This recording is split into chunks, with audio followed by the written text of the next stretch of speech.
This channel does not promote any violent, harmful, or illegal activities. All content provided by this channel is meant for an educational purpose only. বাঙালি অস্মিতা বাংলা ভাষা নিয়ে তোলপাড় রাজ্য। বাংলা জুড়ে ভাষা আন্দোলনের ডাক দিয়েছেন মুখ্যমন্ত্রী মমতা বন্দ্যোপাধ্যায়। সেই বাংলাতেই একের পর এক বাংলা মাধ্যম সরকারি স্কুলের ভয়ঙ্কর ছবি। দুর্গাপুরের কাঁকসা ব্লকের রাজবাঁধ নিম্ন বুনিয়াদী বিদ্যালয় স্কুলের দেয়াল ও ছাদে চওড়া ফাটল। দেয়াল সিলিং থেকে যখন তখন খসে পড়ে প্লাস্টার। ঝুঁকি নিয়ে পড়াশোনা চলছে। দীর্ঘদিন ধরে স্কুলের ভগ্নপ্রায় দশা। প্রশাসনকে স্কুল মেরামতির আবেদন জানালেও কোনো কাজ হয়নি বলে অভিযোগ। আতঙ্কতে আছি তো, মাঝে মাঝে এই যে বৃষ্টির অবস্থা দেখছেন, মানে কিছুদিন ধরেই বৃষ্টি চলছে, বৃষ্টির জল যে চুইয়ে মানে বিভিন্ন জায়গায় পড়ছে, তাতে কিছুটা আতঙ্কগ্রস্ত। তারপর এই যে ফাটলগুলো দেখছেন, এতে সাপ আসে, সাপের উপদ্রব রয়েছে। কখন মনে হয় যে ভেঙে পড়ে যেতে পারে বলে? হ্যাঁ, ক্লাস করতে করতে ভয় তো লাগেই।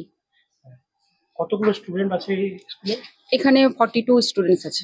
আমরা প্রশাসনের সব স্তরে জানিয়েছি, বিডিও অফিস, পঞ্চায়েত সমিতি, পঞ্চায়েত প্রধান, মাননীয় মন্ত্রী মশাই সবাইকে জানিয়েছি এবং তারা আশ্বাস দিয়েছেন যে 2025 সালের মধ্যেই নতুন বিল্ডিং হবে। আশ্বাস। কবে থেকে এই ফাটল আমি এই 2024 জুনে জয়েন করেছি, তখন থেকে এটা আছে।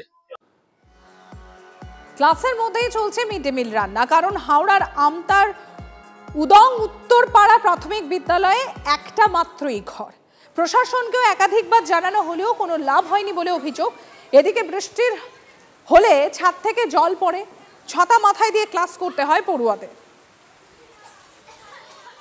ওদের টিন ফাটা আছে, ওই ফাটা দিয়ে জলগুলো বেরোয়, আমাদের গায়ে ছিটকে ছিটকে পড়ে।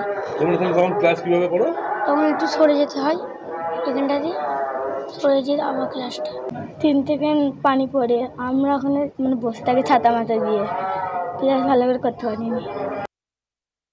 এই যে এতগুলো বাচ্চাকে নিয়ে এখানে ক্লাস হচ্ছে, মিড ডে মিল রান্না হচ্ছে, যদি কোনো কারণে একটা বিপদ ঘটে সেই দায়ভারটা কে নেবে? আমি বারবার সমস্ত কর্তৃপক্ষকে এই কথাটা বলছি, কিন্তু তা সত্ত্বেও কোনো সুরাহা আমি পাচ্ছি না। এই চাল থেকে জল পড়ে, ক্লাসে অসুবিধা হয়। যতক্ষণ বৃষ্টি ছাতা মাথায় দিয়ে, হ্যাঁ, অনেক সময় একটু জোর বৃষ্টি হলে হয়, তখন ছাতা মাথায় দিয়ে ক্লাস করতে হয়। আর এই যে ক্লাসের সঙ্গেই রান্না হচ্ছে, যে কোনো দুর্ঘটনা ঘটে। হ্যাঁ, আমরা তো চেষ্টা করছি, বিভিন্ন দপ্তরে জানানো হয়েছে, ম্যাডাম জানিয়েছেন। এখানে যারা এসআই অফিসার আছেন, উনি তৃণমূলের তাবেদারি করছেন এবং স্থানীয় প্রশাসনে উনি বসে আছেন। স্থানীয় মানুষ প্রায় এখানে 9 থেকে 10 বছর উনি স্থায়ীভাবে রয়ে আছেন। একজন এসআই কী করে স্থায়ীভাবে থেকে তৃণমূলের তাবেদার হিসেবে, তৃণমূলের নেতা হিসাবে এই স্কুলগুলোকে, যারা আমরা বিরোধী দল করি, সেই স্কুলগুলোকে টার্গেট করে কোনো উন্নয়নের জন্য টাকা দিচ্ছে না।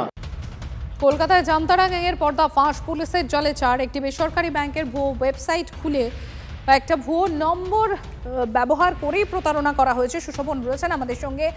আর সুশোভন, আবারও একবার প্রতারণা, আর এই জামতারা গ্যাংয়ের এবার যে প্রতারণা ঠিক কিভাবে হচ্ছিল এবং কিভাবে তার পর্দা ফাঁস হলো, আমরা যোগাযোগ করার চেষ্টা করছি। তার আগে আপনাদের জানাই, এই জামতারা গ্যাং আপনারা জানেন একের পর এক প্রতারণা এবং চক্রের, যখনই সেখানে সাধারণ মানুষ সেই প্রতারণা চক্রের শিকার হয়েছেন, তখনই এই জামতারা গ্যাংয়ের নাম উঠে এসছে। আবারও এই কলকাতায় জামতারা গ্যাংয়ের পর্দা ফাঁস, আরও একটা কীর্তির পর্দা ফাঁস তাদের। 4 জন ইতিমধ্যেই পুলিশের জালে। সুশোভনকে আমরা যোগাযোগ করতে পেরেছি। সুশোভন, কিভাবে এই প্রতারণা চক্র চালাচ্ছিল এই জামতারা গ্যাং এবং কিভাবে সেই প্রতারণা চক্রের পর্দা ফাঁস হলো, কি জানা যাচ্ছে এখনো পর্যন্ত? গার্ডেনরিচ থানায় একটি অভিযোগ দেওয়া হয় যে একটি ব্যাংকের কাস্টমার কেয়ারের নাম্বার ব্যবহার হচ্ছে এবং সেই কাস্টমার কেয়ার নাম্বারে ফোন করার পর ব্যাংক সংক্রান্ত বিষয়ে যখন অভিযোগ জানানো হয়, তখন এক ব্যক্তির অ্যাকাউন্ট থেকে প্রায় 1 লক্ষ টাকার মতো উধাও হয়ে যায়। কলকাতা পুলিশ তদন্তে নামে, তদন্তে নেমে জানতে পারে যে তাদের মানি ট্রানজাকশন কোথায় গেছে এবং তাতে 4 জনকে প্রথমে পুলিশ ধরে। 4 জনকে ধরার মধ্যে একজন হচ্ছে বিকাশ কুমার, যিনি আদতে ঝাড়খণ্ডের বাসিন্দা, তিনি কলকাতায় থাকেন। এছাড়াও 3 জন কলকাতার। তাদের কাছ থেকে প্রচুর টাকা উদ্ধার হয়েছে, প্রায় 2.5 লক্ষ টাকা মতো, এবং এখনো পর্যন্ত পুলিশ মনে করছে আরো অনেক কিছু উদ্ধার হতে পারে। কিন্তু যারা কলকাতায় বা যিনি ঝাড়খণ্ডের, সব মিলে কিন্তু কলকাতা পুলিশ এখনো জানতে পেরেছে যে এদের মাস্টার মাইন্ড তারা কিন্তু জামতারা, তারা সেখান থেকে এদের অপারেট করতো। এরা বিভিন্ন জায়গায় অ্যাকাউন্ট ফাঁকা করে দেওয়ার কাজ করতো।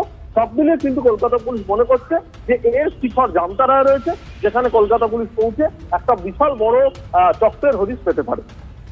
ধন্যবাদ সুশোভন।